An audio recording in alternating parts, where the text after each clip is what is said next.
we're here with Dr. Jeff Mjaanes. Dr. Jeff Mjaanes is an assistant professor at the Departments of Orthopedic Surgery and Pediatrics. And if you could just, I guess, educate our parents exactly kind of what a concussion is, signs and symptoms. For every KICS parent out there, in layman's terms, what is a concussion and what causes a concussion? Well, I think that's a great question because oftentimes I think there is still a lot of, even though we've been hearing more and more about concussion, there is a lot of misconceptions about what is a concussion, exactly what can cause a concussion. So, you know, I think in kind of easier to understand terms, maybe a concussion really is a shaking of the brain.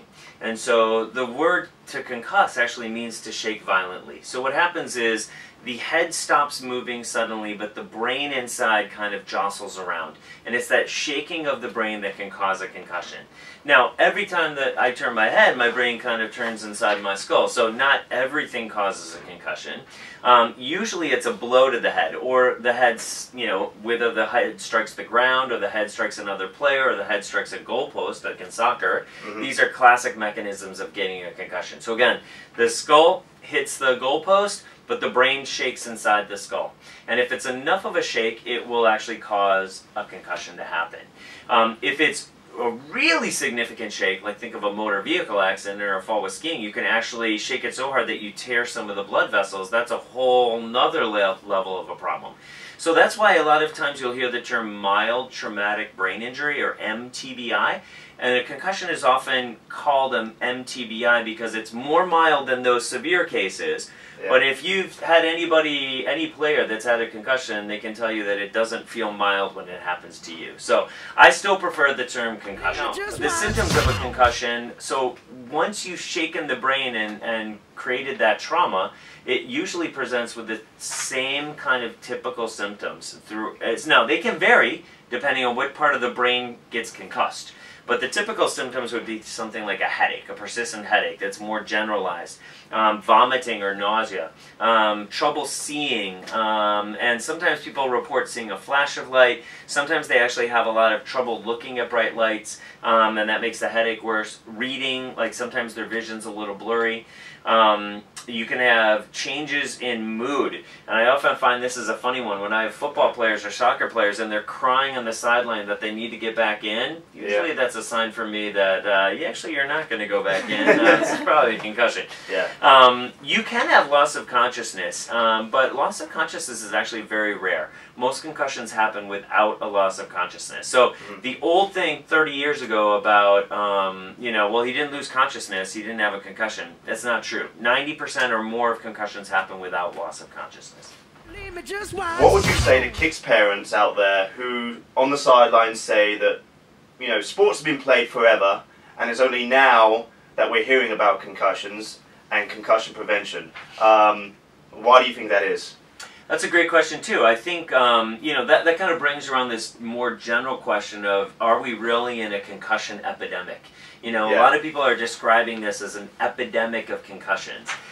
There are no more concussions necessarily now than there used to be. With a little star after that, look at the bottom of the page. I do think that if you think about what causes a concussion, right, it's that trauma. Trauma is mass times acceleration. That's force. Not that everybody needs a physics lesson today, but kids today, I think, are bigger and faster than they were in the past. And I think this is true. You can look at it for soccer. When I have my soccer players that are in high school or college, a lot of these kids, to me, look like wrestlers. And they're soccer players. You know, there's just this, you know, we realize that weight training is not bad for you, right? We realize it doesn't stunt your growth. Those are kind of old wives' tales. So now what we hear is, you know, now what we see is a lot more kids doing weight training, strength training. They're just getting bigger and faster at younger ages.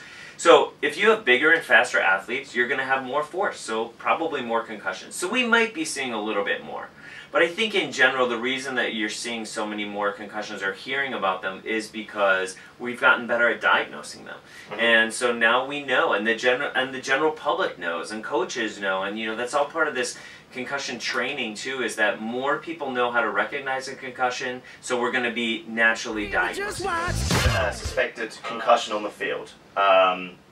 what would you recommend us as coaches that we do? You know, the first thing I'd like to address, if it's okay, is Yeah. the fact that I think a lot of people out there are probably even sitting here going, you know, I had a concussion when I was a kid. I'm fine. Absolutely. Like, I don't think these are that big of a deal.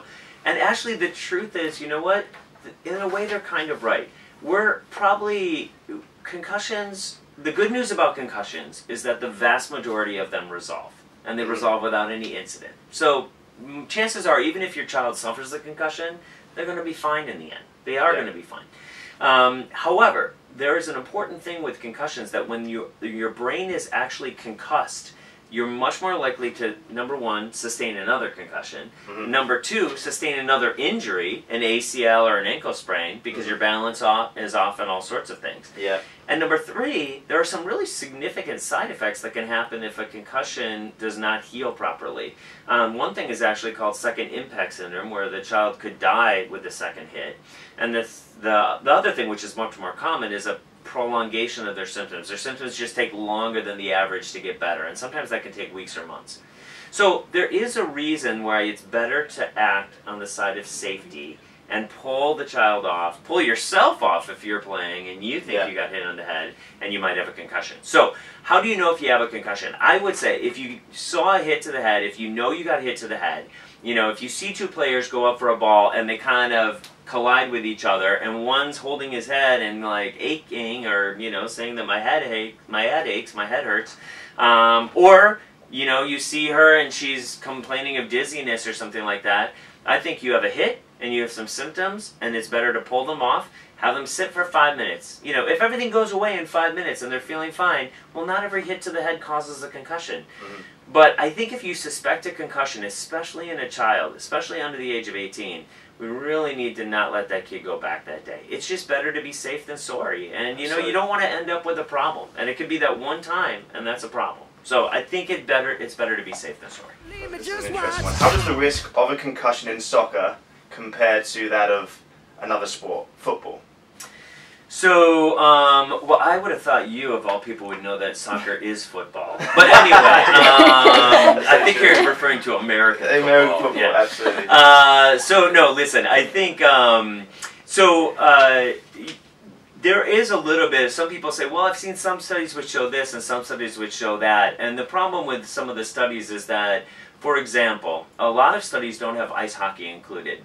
And the reason is because if you look at a lot of studies looking at high school, for example, or middle school, hockey is not a sanctioned sport in the school. It's a club sport. So it's not going to be included in the same data set. So sometimes it's hard. You have to kind of tease through the data to figure out which sports you're comparing. You need to compare apples to apples. Overall, though, by far the highest risk sports are probably football and ice hockey. After that, it jumps down quite a bit. But then the next highest sports usually tend to be soccer, lacrosse, and usually basketball is tied in there. Interestingly enough, several studies have shown that girls in basketball, girls in soccer have a higher risk than boys for the same age, same sport. So girls soccer has a higher risk than boys soccer. Girls basketball has a higher risk than boys basketball. But if we're looking at soccer compared to other sports, football and hockey have the highest risk of concussion, and then it falls down to soccer. In general, girls soccer, women's soccer has a higher rate than boys or men's soccer. But they're kind of in the next tier. What age do you think is safe to train KICS players the correct technique of heading the ball? And I'm saying the correct technique of heading the ball, not just heading the ball, but us training them to teach them the correct technique. Okay. Yeah. So in soccer, in general, the number one way you're going to get a concussion is by striking your head against another player going for a header. Or striking your head against the ground, or your head against an opponent's knee, or your head against the goalpost, right? The only real, I mean, there are fatalities in soccer, even in professional soccer, are extremely rare, right? Sometimes there can be cardiac conditions, asthma attacks, whatever.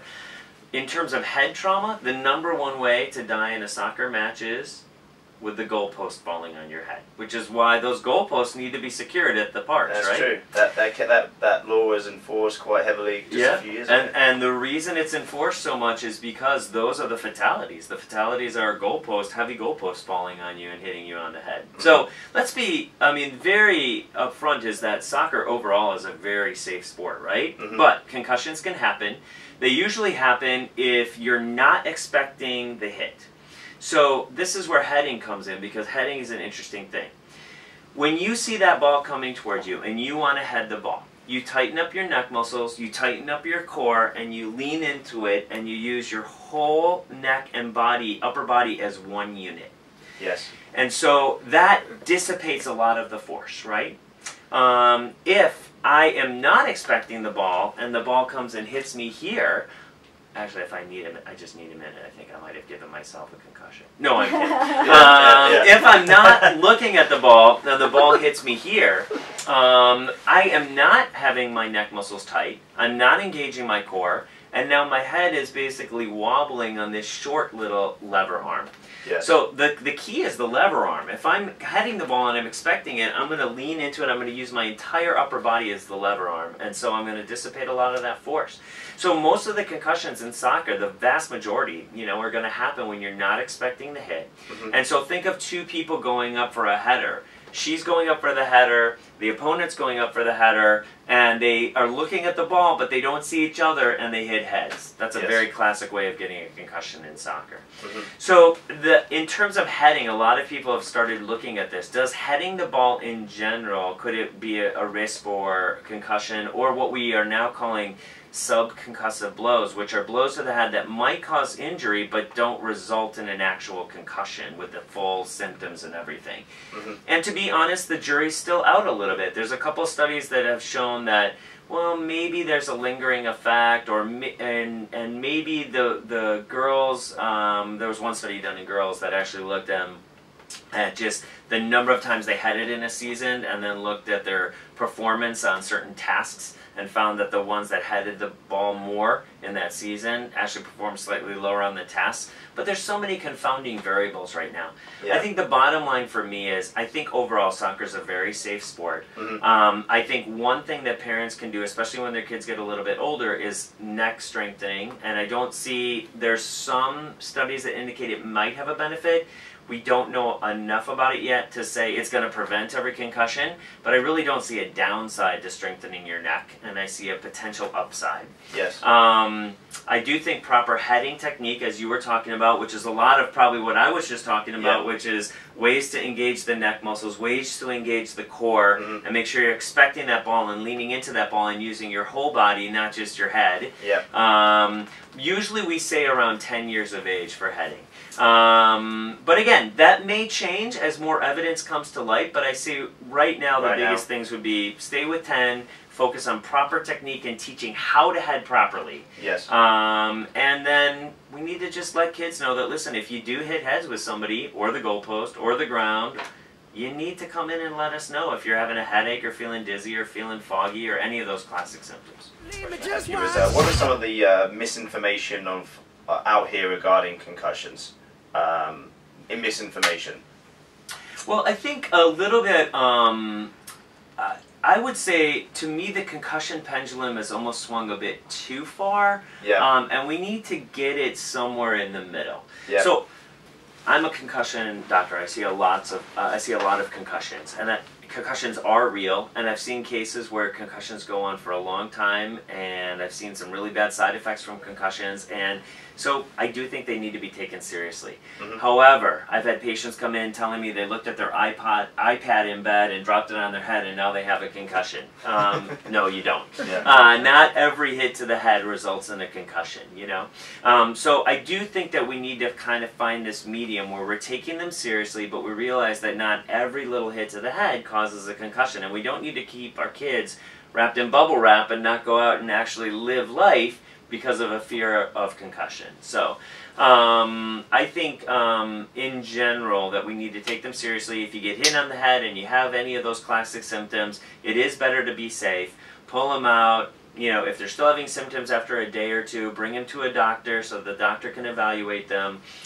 If they're having any emergency signs that night, like vomiting, really significant changes in their behavior, their personality, they're hard to arouse, anything like that, they need, you know, worst headache of their life, they probably need to go to the emergency room that night.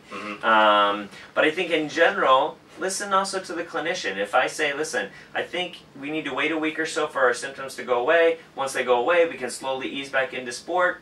They should do fine. Most concussions do. Dr. Mjaanes, thank you so much for sitting down with us today and helping you know, educate us KICS parents.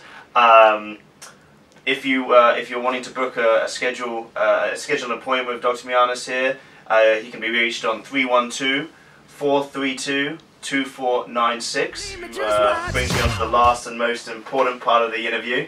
Real Madrid versus Barcelona. Who am I predicting? Oh no. We are going to do we're going to do a soccer trivia for you. If you get 2 out of the 3 correct, you win an official KICS parents jacket. Okay? Are you ready? I'm ready. Okay. Name me one soccer player. David Beckham. English. Who won the first ever Soccer World Cup? Brazil. You ready? You ready for this? Last one. You got to get this right. All right. Last question. What is the best youth soccer club in Chicago? I would say KICS United. You got it! Yeah! Okay, you have just got yourself an official KICS jacket. Nice. Thank you very much.